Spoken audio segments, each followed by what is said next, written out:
एक हद तक हम नमाजों की पाबंदी भी माशाअल्लाह करते हैं, चेहरों पर दाढ़ियाँ भी है, रोज़े भी रखते हैं। और अब तो माशाअल्लाह बहुत सारे लोगों में नफल रोज़ों का शौक़ भी देखने में आ रहा है। लेकिन एक और चीज़ है जो हमसे छूट रही है, बल्कि बहुत सारे दीनदार लोगों से भी वो छूट रही है। उसके मुतालिक कुछ गुफ्तगू करना चाहते हैं। सिला रहमी कहते हैं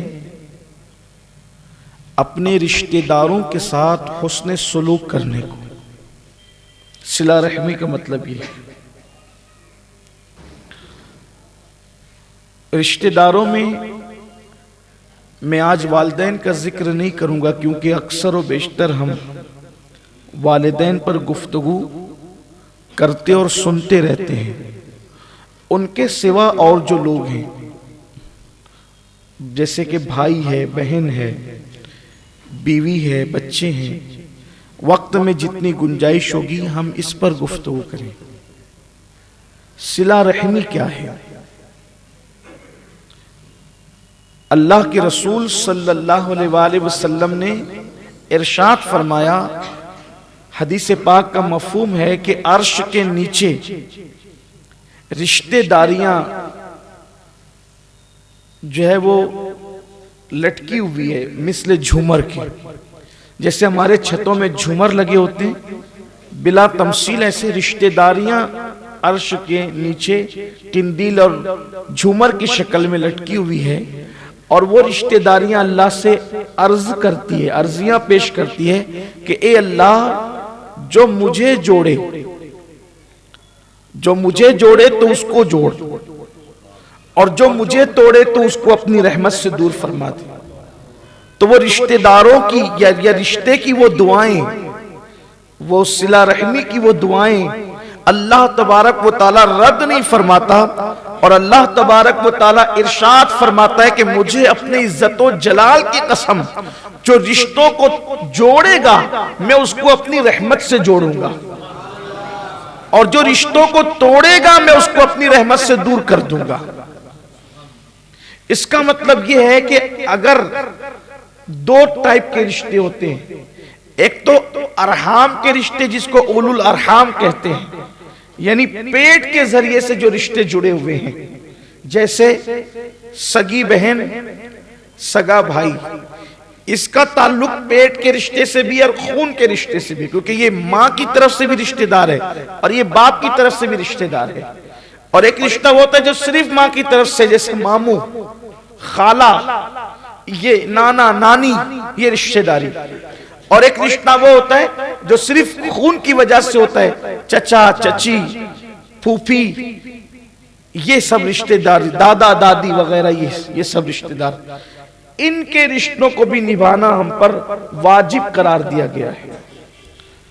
इनकी खबरगिरी करना, इनके साथ हुस्ने सुलूक करना, बल्कि अल्लाह के रसूल सल्लल्लाहु अलैहि वसल्लम ने फरमाया, हदीस पाक का मफहूम है कि अगर बाप का इंतकाल हो जाए तो चचा के साथ बाप जैसा बर्ताव करो, चचा के साथ हुस्ने सुलूक करो। मैं सिर्फ आपसे पूछना चाहता हूं कि हमारी दाढ़ियां लंबी है माशाअल्लाह, और दाढ़ी का इनकार नहीं, दाढ़ी की अजमत भी है, नमाजें भी पढ़ रहे हैं, बोलो क्या चचा के साथ हमारा वो सुलूक है जो बाप के साथ होता है? अल्लाह के रसूल सल्लल्लाहु अलैहि वसल्लम ने फरमाया, चचा का मर्तबा बाप के बराबर है।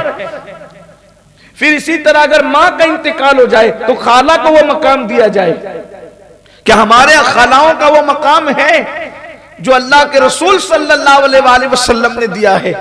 क्या हम खाला को वो मर्तबा देते हैं?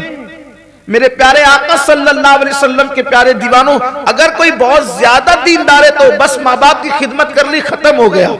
लेकिन माँ बाप की खिदमत करने पर मामला खत्म नहीं हो रहा है। ये जो जरूरत पेश आई है इसीलिए पेश आई है कि मस्जिदों के अंदर 50,000 का चंदा लिखाया जा रहा है बाप और माँ के इसाले सवाब के लिए, और खाला भीख मांग रही है। माँ बाप के इसाले सवाब का बेहतरीन जरिया पहले यह था कि माँ के बाद खाला की खिदमत की जाती, माँ के बाद माँ का मर्तबा खाला को दिया गया है और बाप के बाद मर्तबा चचा को दिया गया है। तो बताओ क्या चचा के साथ वो हुस्न सलूक होता है?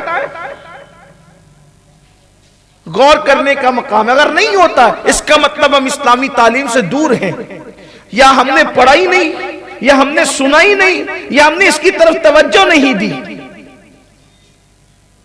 एक शख्स आया और अर्ज किया कि या रसूल अल्लाह सल्लल्लाहु अलैहि वसल्लम, मेरी मां की मैं खिदमत करता था, अब उसका इंतकाल हो गया है, अब मैं क्या करूं? आका ने फरमाया कि तेरी खाला है, हयात है, जा उसकी खिदमत कर।